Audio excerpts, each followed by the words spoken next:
அனைவருக்கும் வணக்கம். பிப்ரவரி மாத ராசி பலன்கள் 2025. இந்த வருடத்துடைய இரண்டாவது மாதம் பிப்ரவரி மாதம் நம்முடைய ராசி மற்றும் நம்முடைய நட்சத்திரங்களுக்கு எப்படி இருக்கு அப்படிங்கறத இப்போ டீடைலா பார்க்கலாம். வீடியோ ஸ்டார்ட் பண்றதுக்கு முன்னாடி நீங்க நம்ம சேனலை சப்ஸ்கிரைப் பண்ணாம இருந்தீங்கன்னா மறக்காம சப்ஸ்கிரைப் பண்ணிக்கோங்க. அப்படியே பக்கத்துல இருக்க பெல் சிம்பலை கிளிக் பண்ணிக்கோங்க. அப்பதான் நாங்க போற இது போல பயனுள்ள பதிவுகள் உங்களுக்கு உடனுக்குடனே நோட்டிபிகேஷனாக கிடைக்கும். 5வது ராசி சிம்மம். சிம்மத்துக்கு இந்த பிப்ரவரி மாதம் எப்படி இருக்கு அப்படின்னு பார்த்தோம்னாக்கா, இந்த மாதத்துல பிளானட்டரி பொசிஷன் எல்லாம் அனலைஸ் பண்ணி பார்க்கும்போது நம்முடைய ராசிக்கு 2ஆம் இடத்துல கேதுவுடைய சஞ்சாரம் பிளஸ் குருவுடைய பார்வை. குரு இந்த மாதத்துல வக்ர நிவர்த்தி ஆகிறாரு. அது நமக்கு ஒரு பெரிய பிளஸ்ஸா இருக்கு. எனவே குரு பார்வை நமக்கு ஆல்மோஸ்ட் ஃபேவரான விஷயங்களை செய்யும். கரெக்டா 4ஆம் தேதி குரு வக்ர நிவர்த்தி, 10ஆம் இடத்துல வக்ர நிவர்த்தி ஆகிறாரு. குரு நமக்கு பாதி சுபர் பாதி அசுபர், அதாவது பஞ்சமாதிபதி பிளஸ் அஷ்டமாதிபதி. பஞ்சமாதிபதி ஜீவனத்துல இருக்கிறது ஒரு சிறப்பான யோகம். ஆனா அஷ்டமாதிபதி ஜீவனத்துல இருக்கிறது அந்த அளவுக்கு பெட்டர்னு சொல்ல முடியாது. எனவே குரு வக்ர நிவர்த்தி ஆகிறது நமக்கு பிளஸ் ஆர் மைனஸ் கேட்டகரியில வரும். அதை நம்ம ஆல்மோஸ்ட் நல்லதாவே எடுத்துக்கலாம். அடுத்தது 6ஆம் இடத்துல சூரியன் புதன்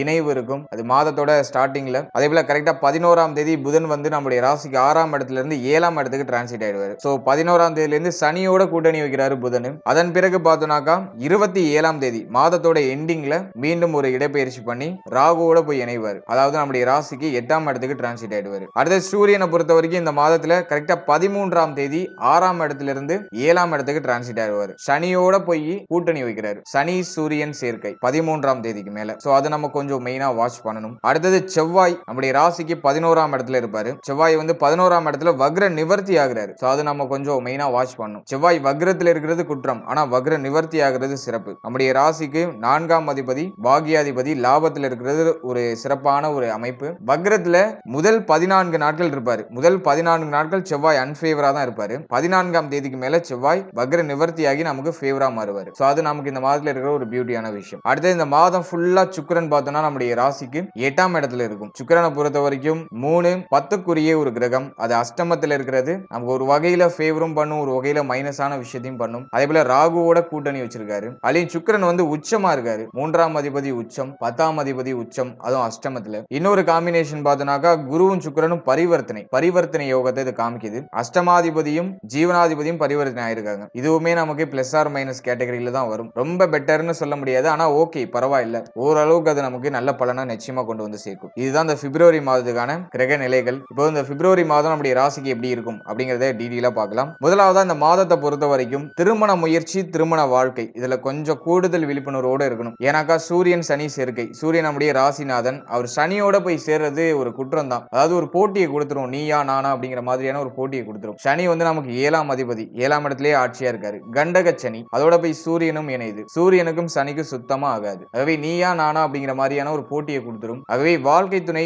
திருமண முயற்சி, இதுல எல்லாம் கொஞ்சம் கூடுதல் விழிப்புணர்வு, கவனம் அப்படிங்கிறது இந்த மாதத்துல நிச்சயமா இருக்கணும். அது ஒரு இண்டிமேஷன். அடுத்தது மெயினா பார்த்தோம்னாக்கா 2-11க்குரிய ஒரு கிரகம் 11 நாட்கள் நம்முடைய ராசிக்கு 6ஆம் இடத்துல இருக்கும். ஆகவே இந்த மாதத்துல கடன் சுமை கொஞ்சம் அதிகமா இருக்கிற மாதிரி ஃபீல் ஆகும். ஆனா அந்த கடனை கட்டி முடிக்கிறதுக்கு அதிகமா நீங்க ட்ரை பண்ணுவீங்க. ஏன்னா சூரியன் 6ஆம் இடத்துல கடன் சிந்தனையை அதிகமா கொடுத்து, பொருளாதார சிந்தனையை அதிகமா கொடுத்து அந்த கடனை கட்டி முடிக்கிறதுக்கு நமக்கு ஒரு வழிவகையையும் ஏற்படுத்தி கொடுக்கும். அதே கடன் சிந்தனை தலை தூக்கினாலும் அதை கட்டி முடிக்கிறதுக்கு ஒரு வழிவகைகள்லாம் கிடைக்குது. சோ அதை நம்ம பாசிட்டிவாவே எடுத்துக்கலாம். அடுத்தது உடல் ஆரோக்கியம், இது சார்ந்த வகையிலையும் சிந்தனையை கொடுத்து ஒரு நிவர்த்தியை கொடுக்கும். இருப்பினும் இந்த மாதத்துல சுக்கிரன் அஷ்டமத்துல உச்சம், ராகு அஷ்டமத்துல, குரு வக்ர நிவர்த்தி, இந்த காம்பினேஷன்லாம் பொறுத்த வரைக்கும் ஹெல்த் வைஸா கூடுதல் விழிப்புணர்வு நிச்சயமா இருக்கணும். ஏன்னா இந்த மாதத்துல நமக்கு நிறைய ஃபேவரான விஷயம் இருக்கு. நான் அதை அடுத்து சொல்றேன். தொழில் உத்தியோகம் சார்ந்த விஷயங்கள்ல ஃபேவரான விஷயங்கள் இருக்கு. அது ஆனா ஹெல்த் இஷ்யூவா கன்வெர்ட் ஆகிறது வாய்ப்புகள் அதிகம். அதையும் நம்ம மெயினா பார்க்கணும். அவை உடல் ஆரோக்கியத்துல கவனமா இருக்கணும். குறிப்பா அந்த வயிறு சம்பந்தமான விஷயம், இந்த அல்சர், இந்த உணவு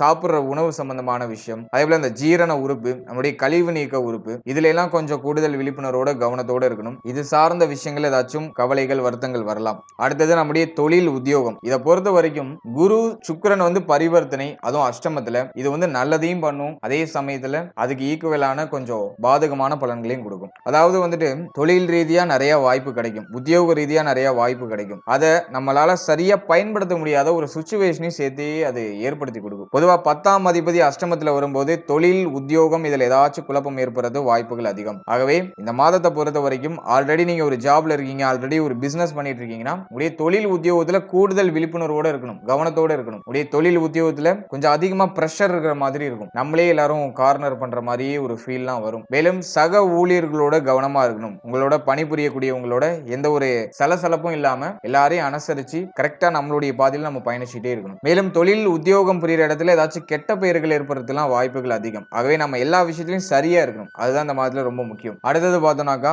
தொழில் உத்தியோகம் சார்ந்த வகையில ஹெவி டியூட்டி கொஞ்சம் அதிகமா ஒர்க் பண்றது. மேக்ஸிமம் பார்த்தோம்னா இந்த நைட் டியூட்டிலாம் அந்த மாதத்துல அதிகமா வரும். நைட் டியூட்டி பாக்குறவங்க ரொம்ப கவனமா இருக்கணும். உடல் ஆரோக்கியத்துல கூடுதல் விழிப்புணர்வுல அந்த இரவு நேரத்துல உத்தியோகம் பாக்குறவங்க எல்லாம் கொஞ்சம் கூடுதல் விழிப்புணர்வோட இருக்கணும். ஏன்னா 10ஆம் அதிபதி அஷ்டமத்துல உச்சமாகிறது சிறப்பு கிடையாது. அதே சமயத்துல 3ஆம் அதிபதி அஷ்டமத்துல உச்சமாகிறது திடீர் விபரீத ராஜயோகம். இந்த நேரத்துல நமக்கு வந்து பார்த்தோம்னாக்கா நிறைய பாசிட்டிவான விஷயம் நடக்கிற மாதிரியே ஃபீல் ஆகும். டக்குன்னு ப்ரமோஷன் சொல்லுவாங்க, டக்குன்னு சம்பள உயர்வுன்னு சொல்லுவாங்க. ஆனா நம்ம தலையில எல்லா பொறுப்பையும் கட்டிடுவாங்க. அது நமக்கு கூடுதல் பிரஷர். சம்பள உயர்வு, பதவி உயர்வு இதெல்லாம் வரது நல்லதுதான். ஆனா அதை தாண்டின பிரஷர் நமக்கு மன ரீதியா இருக்கும், உடல் ரீதியா இருக்கும். சோ அதுல நம்ம கூடுதல் விழிப்புணர்வு செலுத்தணும் கண்டிப்பா. ஆகவே ஒரு அளவுக்கு மேல நீங்க ரொம்ப எஃபோர்ட் போடுறதெல்லாம் நிப்பாட்டிக்கோங்க. எல்லாத்துலயும் ஒரு லிமிடேஷன் இருக்கணும். இவ்வளவு நேரம் நான் ஒர்க் பண்ணுவேன், இவ்வளவு நேரம் எனக்கு ரெஸ்ட், இவ்வளவு நேரம் நான் ஹெல்த் வைஸா என்ன இம்ப்ரூவ் பண்ணிக்கிறதுக்கு சில விஷயங்கள் பண்ணுவேன் அப்படின்னு ஒரு ஷெட்யூல் பண்ணி வச்சுக்கோங்க. அந்த கிரைட்டீரியாக்குள்ளேயே நீங்க டிராவல் பண்றது நல்லது. உங்களுடைய உடலையும் உங்களுடைய மனதையும் அழித்து உங்களுடைய தொழில், உங்களுடைய உத்தியோகம் இதுல எல்லாம் நம்ம இம்ப்ரூவ் ஆகணும்னு அவசியமே கிடையாது. நம்முடைய உடலும் நம்முடைய மனமும் தான் நமக்கு பிரதானம். ஆகவே இது ரெண்டுலயும் நீங்க கூடுதல் விழிப்புணர்வு கவனம் செலுத்துங்க. தொழில் உத்தியோகம் சார்ந்த விஷயங்கள்ல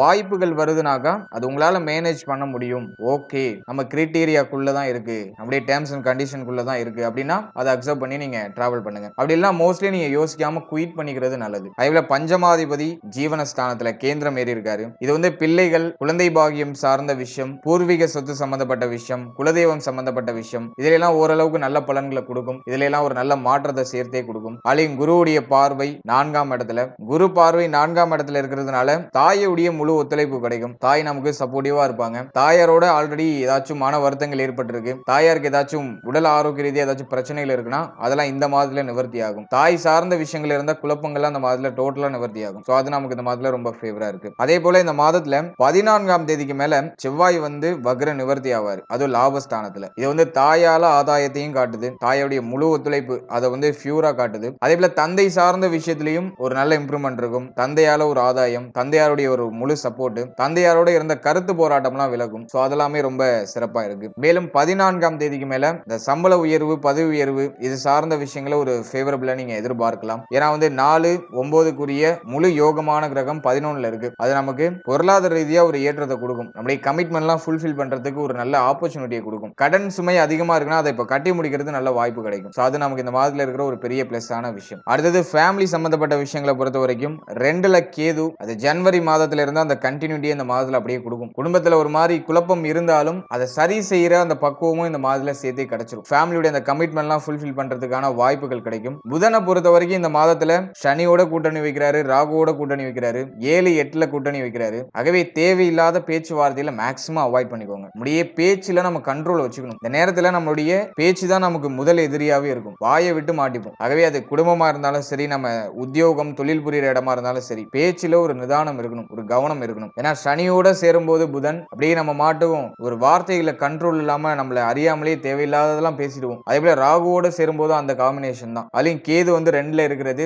நிதானம் புரியாம பேசுவோம். சோ அதுதான் ரொம்ப மைனஸான விஷயமே. ஆகவே நம்முடைய பேச்சுல ஒரு நிதானம் கவனம் இருக்கணும். அதே போல ஃபேமிலி சம்பந்தப்பட்ட விஷயங்களை பொறுத்த வரைக்கும் குடும்பத்துடைய சூழ்நிலையை பத்தி அதிகமா யோசிப்போம், அதிகமா கவலைப்படுவோம். அந்த சிந்தனை அப்படியே தலை தூக்கி நிற்கும். இந்த மாதத்துல ஃபேமிலி சம்பந்தப்பட்ட விஷயங்கள்ல கொஞ்சம் கவனம் செலுத்துங்க, நிதானமா இருங்க. ரொம்ப அதிகமா ஒரி பண்ணிக்காதீங்க, ரொம்ப அதிகமா கவலைப்படாதீங்க. நீங்க செய்யணும்னு நினைக்கிறத அப்படியே ஸ்டெப் பை ஸ்டெப்பா பண்ணிட்டே வாங்க. அது நிச்சயமா உங்களுக்கு ஃபேவரான மாற்றத்தை பெற்றுக் கொடுக்கும். கொஞ்சம் பொறுமையா டிராவல் பண்ணுங்க. ஏன்னா அந்த நேரத்துல அதிகமா உணர்ச்சி வசப்படுவோம். ஃபேமிலி சம்பந்தமான விஷயமா இருக்கட்டும், நம்முடைய ஜாப், பிசினஸ், நம்முடைய பொருளாதாரம் இது சார்ந்த விஷயங்கள் எல்லாம் அதிகமா உணர்ச்சி வசப்படுவோம். இதுல எல்லாம் நம்ம கொஞ்சம் நியூட்ரலா டிராவல் பண்ணணும். ரொம்ப எதையும் மூளைக்குள்ள போட்டு குழப்பிக்க கூடாது. சோ அது ரொம்ப முக்கியமான விஷயம். ஏன்னா நம்ம யோசனையே இப்ப நமக்கு ஒரு பெரிய எதிரியா இருக்கும். நம்ம யோசிக்கிறதெல்லாம் பார்த்தோம்னாக்கா முடிஞ்சு போன விஷயத்தை பத்தி அதிகமா யோசிப்போம். நம்மள்ட்ட இருக்கிற மைனஸான விஷயத்தை அதிகமா யோசிச்சு அதை திரும்ப திரும்ப அசை போட்டு நமக்கு நாமளே ஏதோ ஒரு மாதிரி பெயினை கொடுத்துப்போம். சோ அப்படிப்பட்ட ஒரு மாதமா தான் இது இருக்கு. மேபி ஓவர் திங்கிங்க மேக்ஸிமம் அவாய்ட் பண்ணிட்டு ஆக்ஷன்ல இறங்குங்க. உங்களை எப்போதுமே ஒரு மாதிரி பிஸியான ஷெட்யூல்லே வச்சுக்கோங்க. தேவையில்லாத யோசிக்கிறதுலாம் டைமே இல்லாத மாதிரி உங்களை பிஸியான ஷெட்யூல்லே வச்சுக்கோங்க. தொடர்ந்து இயங்கிக்கிட்டே இருங்க.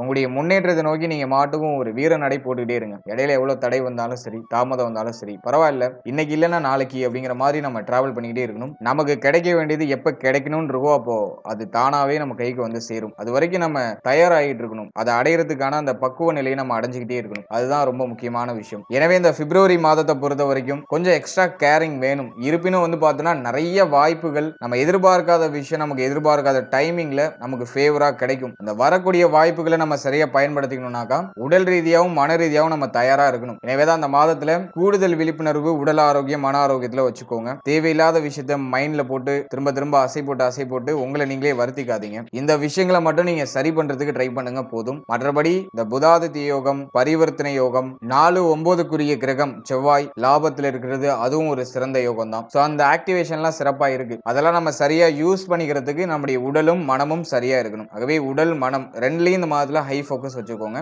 மற்ற விஷயங்கள்லாம் ஆல்மோஸ்ட் நமக்கு ஃபேவரா வந்துடும். குழப்பமா இருக்கிற மாதிரி இருக்கும், ஆனா எண்ட் ரிசல்ட் நமக்கு ஃபேவரா தான் இருக்கும். வாழ்த்துக்கள். இப்போ நீங்க இதுவரையும் பார்த்த பலன்கள் எல்லாமே ஜஸ்ட் ஒரு கோச்சார பொது பலன்கள் தான். இந்த பலன்கள் எல்லாமே உங்களுடைய ஜனனகால ஜாதகத்தில் இருக்கிற கிரகங்களுடைய அமைப்பு மற்றும் தசாபுக்திகளின் அடிப்படையில் மாறுபடுறதுக்கு வாய்ப்புகள் அதிகம். நம்ம குறிப்பிட்டு சொல்லணும்னாக்கா தசாபுக்தி ரொம்ப ஃபேவரா இருக்குனாக்கா கோச்சாரம் எவ்வளவு வீக்கா இருந்தாலும் உங்களுக்கு நல்ல பலன்கள் தான் கிடைக்கும். அதே போல தசாபுக்தி வீக்கா இருக்குனாக்கா கோச்சாரத்துல எவ்வளவு நல்ல பலன்கள் இருந்தாலும் அது உங்களுக்கு கொஞ்சம் மைனஸா தான் இருக்கும். ஆகவே தசாபுக்தியின் அடிப்படையில தான் நீங்க கோச்சாரத்தை புரிஞ்சுக்கணும். நீங்க வெறும் கோச்சாரத்தை மட்டும் பார்த்துட்டு எந்த ஒரு விஷயத்திலையும் ஒரு கன்க்ளூஷனுக்கு வர வேண்டாம். அதே போல கோச்சாரம் கொஞ்சம் மைனஸா இருக்குனாக்கா அதை நினைச்சு நீங்க கவலைப்பட வேண்டாம். கோச்சாரம் அப்படிங்கிறது மாத கிரகங்களுடைய சஞ்சாரம் எப்படி இருக்கும் அதை பொறுத்து சாஸ்திரங்கள் என்ன சொல்லியிருக்காங்களோ அதை அப்படியே எக்ஸ்பிளைன் பண்ணிருக்கோம். இது உங்களுடைய ஜனனகால ஜாதகத்தில் நடக்கிற தசாபுக்திகளுக்கு ஏற்ப நிச்சயமா மாறுபடும். ஏன்னா ஒருத்தருடைய தசாபுக்தி ஒரு வேவ்லென்த்ல இருக்கும். ஒருத்தருக்கு யோக தசை நடக்கும், ஒருத்தருக்கு அவயோக தசை நடக்கும், ஒருத்தருக்கு ஒரு நியூட்ரலான தசை நடக்கும், பாதி சுபம் பாதி அசுபம் அப்படிங்கிற மாதிரியான கலவையான தசை நடக்கும். இந்த காம்பினேஷன்லாம் நிறைய இருக்கு. வெறும் கோச்சாரத்தை மட்டும் பார்த்து எதையும் நீங்க குழப்பிக்காதீங்க. அதே போல நம்மள நிறைய பேர் பார்த்தோம்னாக்கா ஒரே நேரத்துல 4-5 யூடியூப் சேனல்ல பார்த்து ரொம்ப குழப்பிக்கிறாங்க. ஒருத்தவங்க ஒரு மாதிரியான அனுபவ ரீதியான செயல்பாடுகள்ல பலன்கள் சொல்லுவாங்க. ஆகவே நீங்க நிறைய யூடியூப் சேனல்ல வீடியோஸ் பார்த்தீங்கன்னா உங்களுக்கு குழப்பம் தான் மிஞ்சும். உங்களுக்கு எந்த சேனல் சூட்டபிளா இருக்கோ அந்த சேனலை சூஸ் பண்ணி ரெகுலரா அதே சேனலை ஃபாலோ பண்ணுங்க. குறைஞ்சபட்சம் ஒரு 3-4 மாதம் ஒரே சேனலை நீங்க ஃபாலோ பண்ணீங்கன்னா தான் உங்களுக்கு ஒரு சின்ன அண்டர்ஸ்டாண்டிங் ஆச்சு கிடைக்கும். ஆகவே உங்களுக்கு எந்த சேனல் சூட்டபிளா இருக்குன்னு நினைக்கிறீங்களோ அந்த சேனலை நீங்க ஃபாலோ பண்ணி அதிலேயே டிராவல் பண்ணுங்க. ஒரே நேரத்துல 4-5 சேனல்ல பார்த்து ரொம்ப குழப்பிக்காதீங்க. அதுவே உங்களுக்கு பெரிய மன உளைச்சலை கொடுக்கும். கோச்சாரம் ஜஸ்ட் ஒரு கிளான்ஸுக்கு மட்டும் தான் நீங்க பாத்துக்கணும். இது அப்படியே எடுத்து உங்க லைஃப்ல ரொம்ப அப்படியே அப்ளை பண்ணிக்கலாம் இருக்கக்கூடாது. ஜஸ்ட் ஒரு கிளான்ஸுக்கு பார்த்துட்டு அதுக்கு தகுந்த மாதிரி நம்மளுடைய பிளான் எல்லாம் அப்படியே மாற்றி நமக்கு சாதகமா அமைச்சுக்கிறது சிறப்பு. மேலும் நம்மளுடைய சேனல்ல இதுக்கு முன்னாடி புத்தாண்டு சிறப்பு பலன்கள் ராசிக்கும் நட்சத்திரத்துக்கும் ரொம்ப டீப்பா ரிலீஸ் பண்ணியாச்சு. அந்த வீடியோக்கான லிங்க் டிஸ்கிரிப்ஷன்ல இருக்கு. இந்த 2025 நம்முடைய ராசி மற்றும் நம்முடைய நட்சத்திரங்களுக்கு எப்படி போக போகுது அப்படிங்கிற ஒரு டீப் அனலைசிங் அந்த வீடியோல கொடுத்திருக்கேன். அதே போல சனி பெயர்ச்சி பலன்கள் ரொம்ப கிளியரா எக்ஸ்பிளைன் பண்ணி ரிலீஸ் பண்ணியாச்சு. 12 ராசிகளுக்கும் ரிலீஸ் பண்ணியாச்சு. அந்த வீடியோக்கான லிங்க் எல்லாம் டிஸ்கிரிப்ஷன்ல இருக்கு. அந்த வீடியோ நீங்க பார்க்கலனா உங்களுக்கு டைம் இருக்கும்போது அதையும் ஒரு வாட்டி செக் பண்ணி பாருங்க. நிச்சயமா அதுவும் ஏதோ ஒரு வகையில உங்களுக்கு பயனுள்ள ஒரு தகவலை உங்களுக்கு கொடுக்கும். And finally very limited time. So be cool, stay happy, stay healthy and enjoy. வாழ்த்துக்கள்.